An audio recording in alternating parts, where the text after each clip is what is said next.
السلام علیکم خواتین و حضرات. آج کی اس نشست میں ہم استاذ جاوید احمد غامدی کے افکار کے ایک اور جہت کا مطالعہ کریں گے، اور اسپیسیفکلی وہ ہے قرآن کا موضوع یا قرآن کی تھیم. پہلے تو اس سلسلے میں ہمیں یہ بات ذہن نشین کرنی چاہیے کہ جب وہ قرآن کے موضوع کے لفظ کو استعمال کرتے ہیں تو اصل میں یہ وہی چیز ہے جس کو ہم انگریزی میں تھیم کہتے ہیں،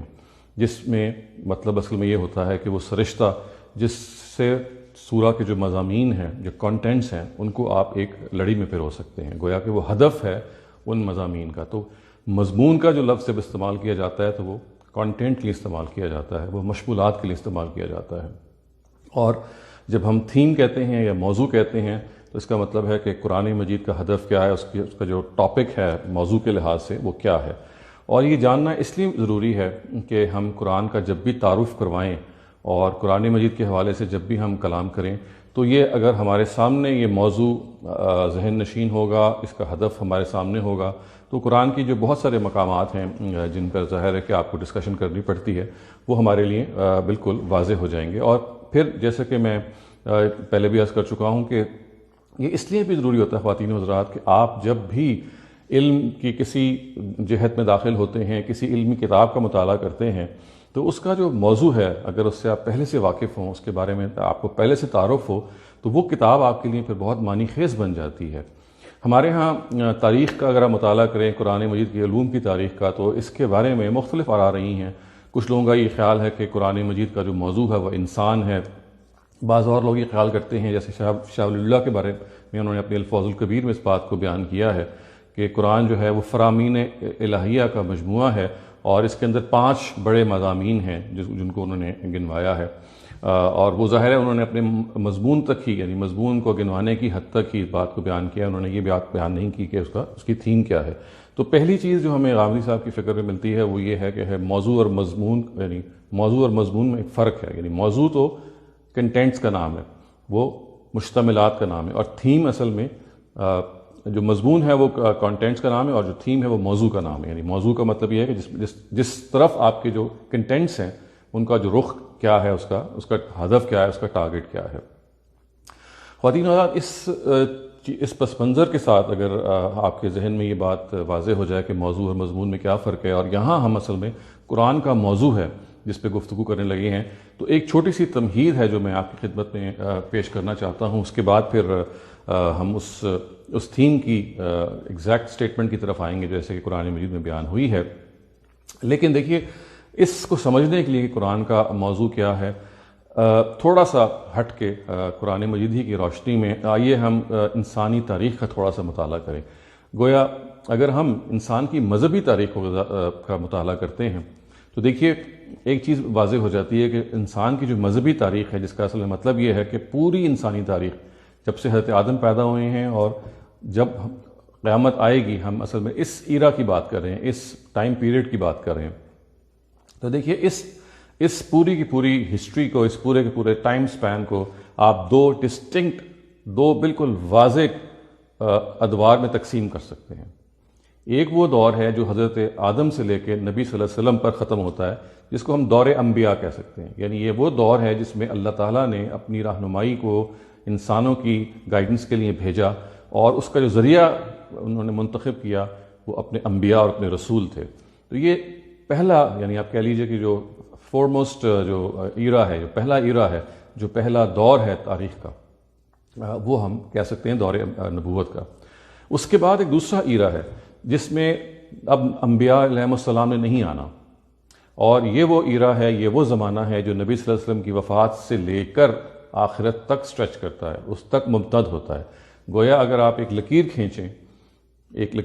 اور میں آپ کو جس سے کہ پہلے تعارف کرواتا رہا ہوں، اس کتاب کا جو کہ میں نے اسی موضوع پہ لکھی ہے، اس میں آپ یہ دیکھ سکتے ہیں کہ یہ لکیر آپ کو نظر آ رہی ہے جس میں اسی ایرا کو بیان کیا گیا ہے. اور یہ اصل میں اس چیز کا مطلب یہ ہے کہ جو پہلا ایرا ہے، جو پہلا زمانہ ہے، وہ دور نبوت کا زمانہ ہے. جو دوسرا زمانہ ہے وہ دور بعد از نبوت کا زمانہ ہے. اس کا اصل مطلب یہ ہے کہ پہلے دور میں اللہ تعالیٰ نبیوں کو بھیجتا رہا، ان کے ذریعے سے انسانوں کی رہنمائی کرتا رہا. دوسرا دور وہ ہے جب اللہ تعالیٰ نے نبی بھیجنے بند کر دیے، اور وہ رہنمائی جو کہ انہوں نے دی تھی اس پہلے دور میں، اس کو قرآن مجید کی شکل میں محفوظ کر کے اس رہنمائی کو پھر دوسرے دور کی رہنمائی بنا دیا۔ یہ بات اگر آپ کے ذہن میں یہاں تک آ گئی ہے تو اب ایک اگلی بات ہے جس کو ہمیں جان لینا چاہیے، اور وہ یہ ہے کہ دیکھیے یہ جو پہلا دور ہے اس کے بارے میں خدا کا ایک خاص قانون ہے جو اسی دور سے متعلق ہے، جو اس کے رسولوں ہی سے متعلق ہے، جو صرف پہلے ہی دور یعنی دور نبوت تک سٹریچ کرتا ہے۔ دور بعد از نبوت تک اگر آپ اس کو لے جائیں گے تو یہ ایک ایسی غلطی ہوگی کہ جس کے اگر ہم اس کا ارتکاب کریں گے تو قرآن مجید کے جو مطالب ہیں، اس کے جو بہت سارے پہلو ہیں وہ ہم سے مخفی رہ جائیں گے، بلکہ ہم شاید کچھ غلط تعویلات بھی کر دیں۔ تو یہ دیکھیے کہ جو پہلا دور ہے اس کے بارے میں اللہ تعالیٰ یہ کہتے ہیں، بلکہ جس بات کو میں بیان کرنے لگا ہوں خداوند تعالیٰ اس کو سنت اللہ کہتے ہیں۔ اس سنت اللہ کے بارے میں اللہ تعالیٰ یہ کہتے ہیں کہ ہم اس دور میں کرتے یہ ہیں کہ اللہ تعالیٰ اپنے رسول بھیجتا ہے۔ ظاہر رسول انبیاء سے ایک مختلف کیڈر ہے، جو ایک ہائر کیڈر ہے جس کے بارے میں تھوڑی سی آگے تفصیل ہم کریں گے، لیکن رسولوں کی زندگی میں اللہ تعالیٰ یہ کرتے ہیں کہ حق کو واضح کرتے ہیں رسول کے ذریعے سے، یعنی سچائی کیا ہے اس میں کوئی ابہام نہیں رہتا، اس میں کنکلوسیو کمیونیکیشن ہو جاتی ہے۔ جاننے والے یہ جان لیتے ہیں جو براہ راست مخاطبین ہیں کہ سچ کیا ہے، حق کیا ہے۔ یہاں اس موقع پہ اللہ تعالیٰ یہ کہتے ہیں کہ جب اس چیز کو جان لیا جاتا ہے اور پھر اگر کوئی شخص جانتے بوجھتے ہوئے انکار کرتا ہے تو پھر اس کو دنیا میں سزا دی جاتی ہے، اور یہ دنیاوی جو سزا ہے اس کے دینے کا بھی ایک خاص مقصد ہے۔ اس کو سمجھنے کے لیے ایک اور مقدمے کو اپنے ذہن میں رکھیے، وہ یہ ہے کہ دیکھیے خداوند تعالیٰ نے یہ جو ہم نے ابھی دنیا کی تاریخ کو بیان کیا ایک لائن میں، جس میں پہلا دور نبوت ہے، دوسرا دور بعد از نبوت ہے، اس کے بعد بھی تو ایک دور آنا ہے نا جس کو ہم آخرت کا دور کہتے ہیں، جس کو ہم ہیر آفٹر کہتے ہیں۔ تو وہاں پہ ایک واقعہ ہونا ہے، اور وہ یہ ہے کہ جزا اور سزا، یعنی جزا دی جائے گی یا سزا دی جائے گی، آپ کو ریوارڈ کیا جائے گا یا پنش کیا جائے گا۔ یہ جزا اور سزا انسان کو اللہ تعالیٰ چاہتے ہیں کہ ہمیشہ اس کے حافظے میں رہے، وہ کبھی اس کو بھولے نہ، ہمیشہ وہ اس کے ذہن میں مستحضر رہے۔ لیکن انسان چونکہ بھول جاتا ہے تو خداوند تعالیٰ نے کیا کیا، انہوں نے وہ جو گریٹر ڈے آف ججمنٹ ہے، جو اصل ڈے آف ججمنٹ ہے، جو اصل قیامت ہے، اس میں جو رونما ہونا ہے جزا و سزا کو افراد کے لیے، خداوند تعالیٰ نے اسی جزا اور سزا کو قوموں کے لیے رسولوں کی زندگی میں برپا کر دیا۔ یہ وہی دور نبوت کی زندگی میں، یعنی دور نبوت کے اندر جو رسول آئے اس میں وہ جو آخرت میں جزا و سزا ہونی ہے اس کا ایک جیتا جاگتا عملی ثبوت، امپیریکل ایویڈنس، ویژول پروف، آنکھوں دیکھا پروف جو ہے وہ آپ کے سامنے میسر کر دیا۔ یعنی جو پنشمنٹ یا ریوارڈ آپ کو آخرت میں ملے گا اللہ تعالیٰ کی طرف سے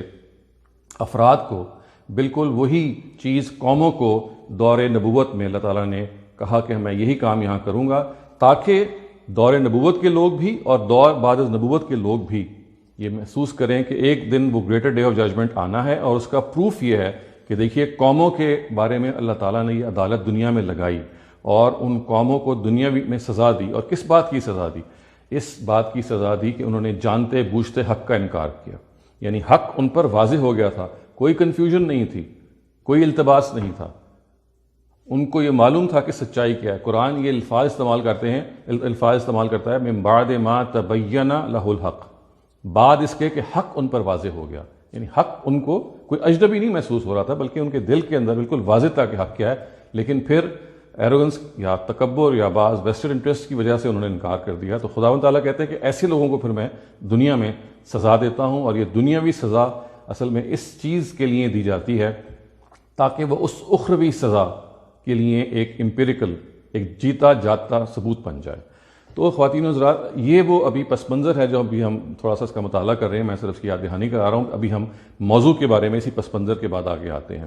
اچھا، اس کے اندر یہ جاننا ضروری ہے کہ اللہ تعالیٰ یہ جو جزا و سزا دیتے ہیں اس کی نوعیت کیا ہے۔ یعنی اگر آپ دور نبوت کا مطالعہ کریں گے تو آپ کو معلوم ہے کہ وہ جو اقوام باعثہ جن کو ہم کہتے ہیں اینشنٹ نیشنز، جو عرب میں یا اس کے آس پاس رہیں،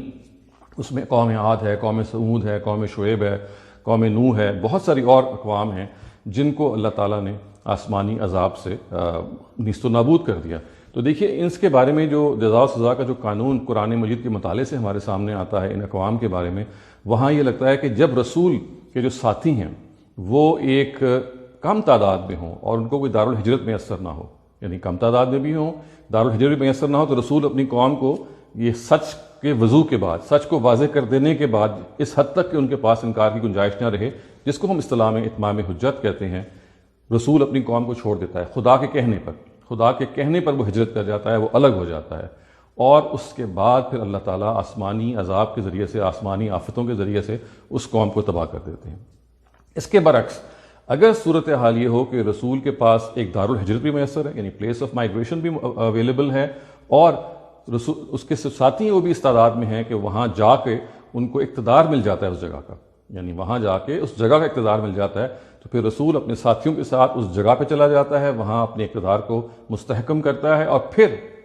ان کے کمپینینز کے ذریعے سے، ان کے ساتھیوں کے ذریعے سے اللہ تعالیٰ جو ہیں پھر وہ اس قوم کو عذاب دیتے ہیں جنہوں نے جانتے بوجھتے ہوئے حق کا انکار کیا۔ اور یہ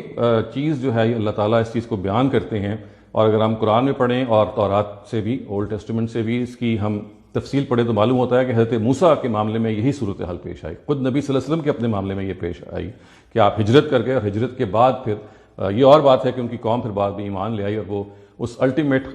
خاتمے کی ضرورت نہ پڑی اس طریقے سے، لیکن بہرحال یہ ایک معاملہ ہے جو ہوا۔ اس سلسلے میں جو دوسری بات خواتین و حضرات آپ کے ذہن میں رہنی چاہیے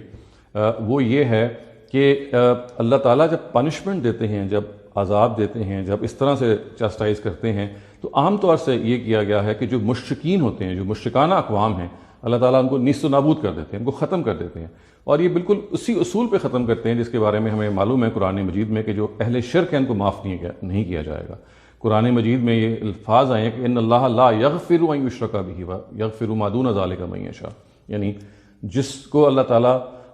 معاف کریں گے وہ اس شرک سے نیچے ہے، لیکن جو شرک کے لوگ ہیں ان کو اللہ تعالیٰ ہرگز معاف نہیں کریں گے وہ آخرت میں۔ تو بالکل وہی معاملہ دنیا میں بھی ہوا کہ رسولوں کے وہ مخاطبین جنہوں نے جانتے بوجھتے، دیکھیے یہ لفظ بہت امپورٹنٹ ہے، یعنی ایک لفظ اگر آپ کے ذہن سے اوجھل ہو گیا تو بات ساری،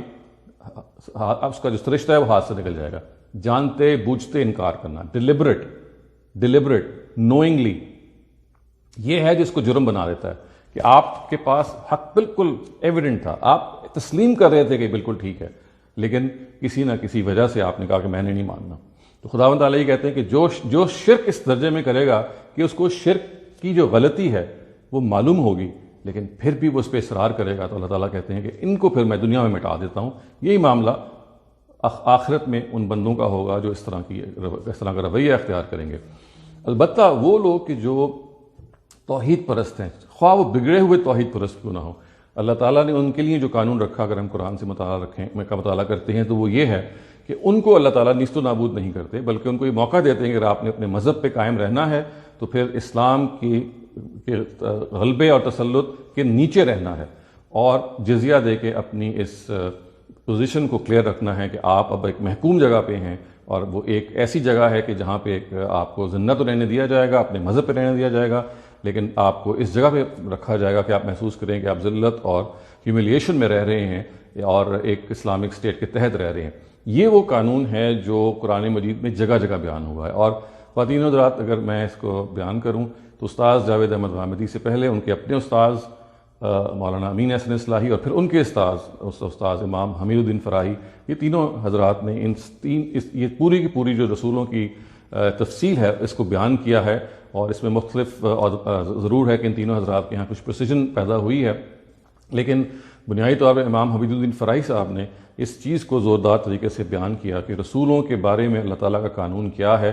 ہمیں قدیم ادوار میں ابن حزم کے بارے میں یہ محسوس ہوتا ہے اور معلوم ہوتا ہے کہ وہ بھی اس فرق سے واقف تھے جو رسول اور نبی کے بارے میں ہے۔ یہ بھی میں آپ سے کرتا چلوں کہ نبی وہ ہوتے ہیں کہ جو اللہ تعالیٰ کی طرف سے ہدایت پہنچاتے ہیں لیکن اپنے مخاطبین کا فیصلہ نہیں کرتے دنیا میں، البتہ رسول وہ ہوتے ہیں جو فیصلہ کر کے چلے جاتے ہیں۔ مثال کے طور پہ دیکھیے کہ جو بنی اسرائیل کے انبیاء تھے جو حضرت موسیٰ کے اور حضرت عیسیٰ کے درمیان آئے، وہ سارے انبیاء ہی تھے، وہ رسول نہیں تھے، انہوں نے اپنی قوم کا فیصلہ نہیں کیا، بلکہ ان میں سے بعض انبیاء خود قتل بھی ہو گئے تھے۔ اس کے برعکس خود حضرت موسیٰ ایک رسول ہیں، حضرت عیسیٰ رسول ہیں، حضرت ابراہیم ایک رسول ہیں، حضرت یوسف ایک رسول ہیں، یعنی وہ رسول ہیں جنہوں نے اپنی زندگی میں اپنی اقوام کا فیصلہ کیا۔ تو یہ چیز ہے جسے ہمیں ذہن میں رکھنی چاہیے۔ اس سلسلے میں خواتین حضرات جیسا کہ میں عرض کر رہا تھا کہ جو وہ رسول ہیں یا جو وہ اقوام ہیں، یہ کہنا چاہیے کہ جو توحید پرست ہیں، جو مونوتھیسٹ ہیں، لیکن آپ کہہ سکتے ہیں کہ بگڑے ہوئے توحید پرست ہیں، اللہ تعالیٰ نے ان کو موقع دیا کہ وہ زندہ رہیں، اور اس کی مثال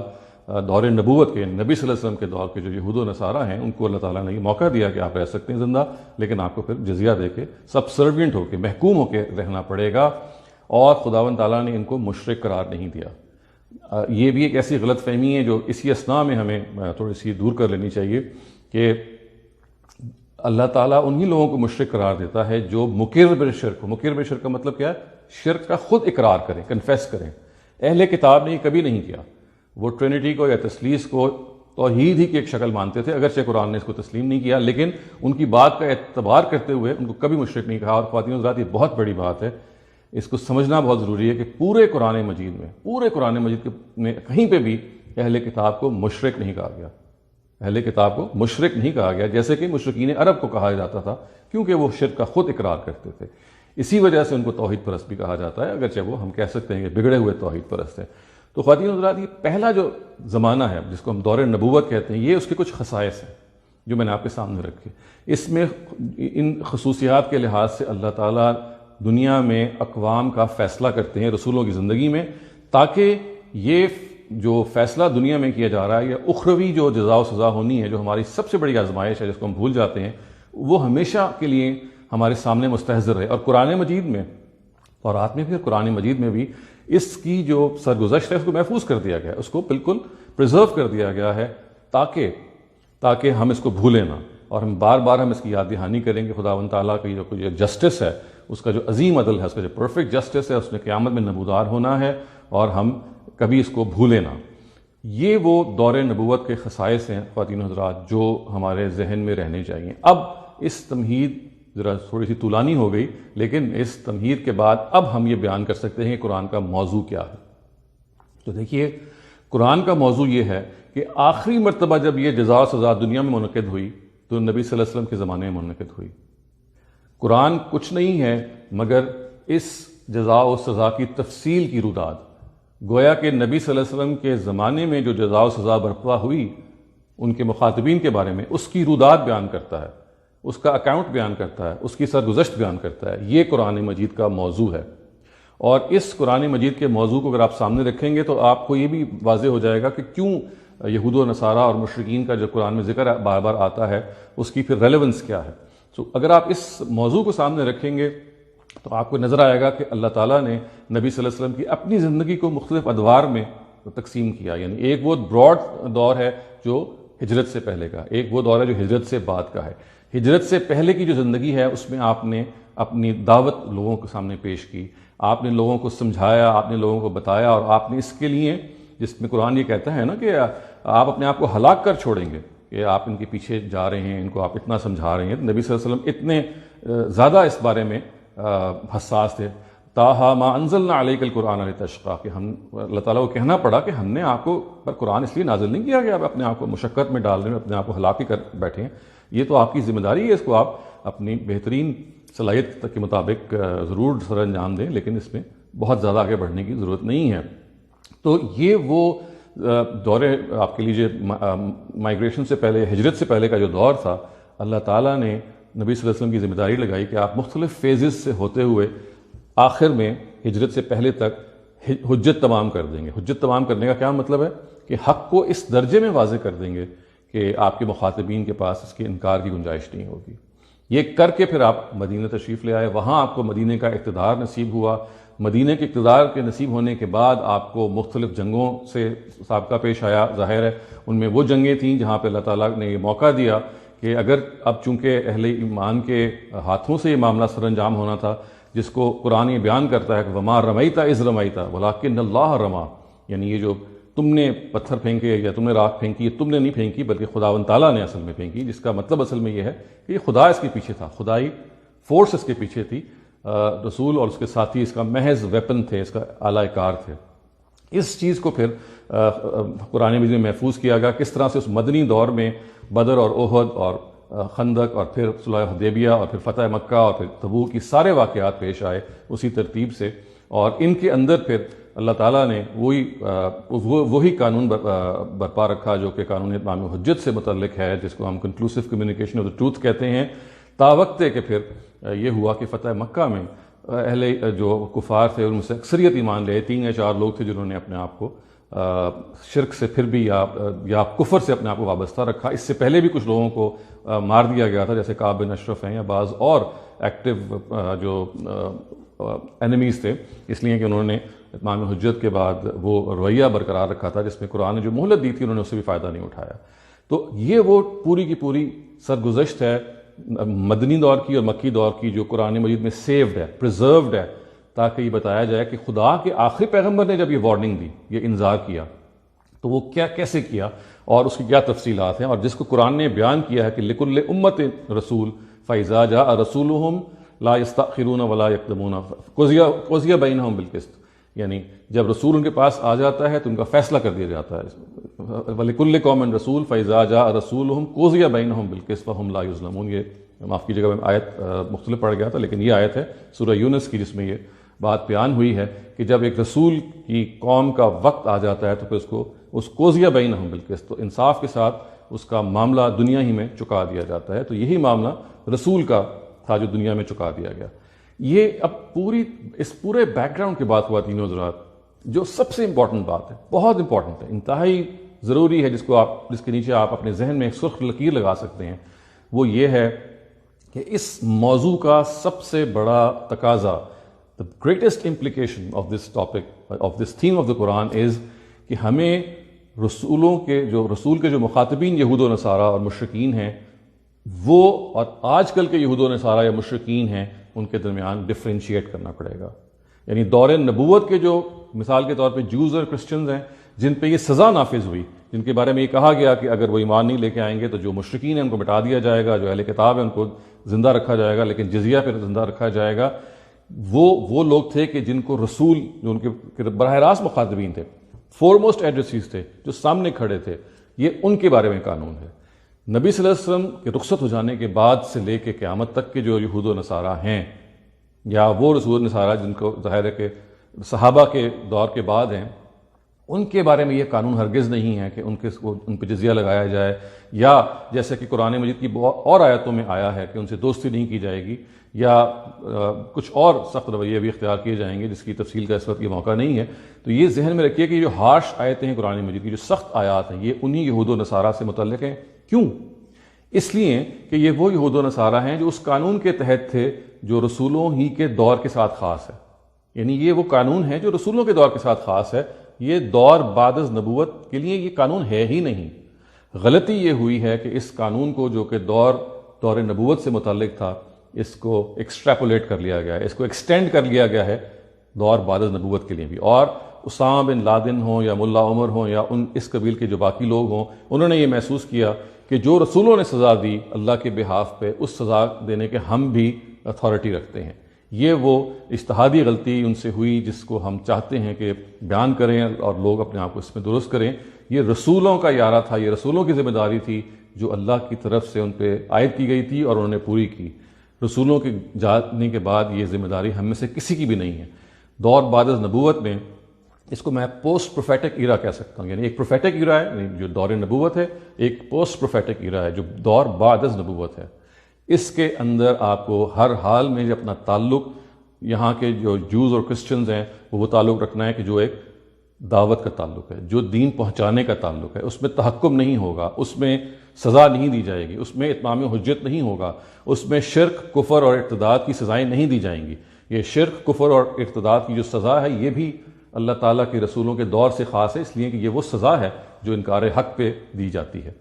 آج کے دور میں یعنی آج کے جو یہود و نصارہ ہیں ان کے ساتھ بھائی چارے کا معاملہ کیا جائے گا، ان کے ساتھ وہ معاملہ کیا جائے گا جو کسی طرح بھی ہم اپنے بھائی سے کرتے ہیں. ان کو بات پہنچائی جائے گی، بات کا ابلاغ کیا جائے گا، ان کے بارے میں دعا بھی کی جائے گی، اور اس کی بھی امید رکھی جا سکتی ہے کہ اللہ تعالیٰ آخرت میں ان کو اگر ان کے پاس عذر ہے تو اللہ تعالیٰ ان کو بھی معاف فرمائے گا. لیکن جو دور از نبوت کے یہود و نصارہ ہیں اگر انہوں نے جانتے بوجھتے انکار کیا تو ان کی پھر معافی نہیں ہوگی. اس لیے خداوند تعالیٰ یہ کہتے ہیں وہاں میں آپ کو حق بتا رہا تھا اور آپ نے حق کا انکار کیا.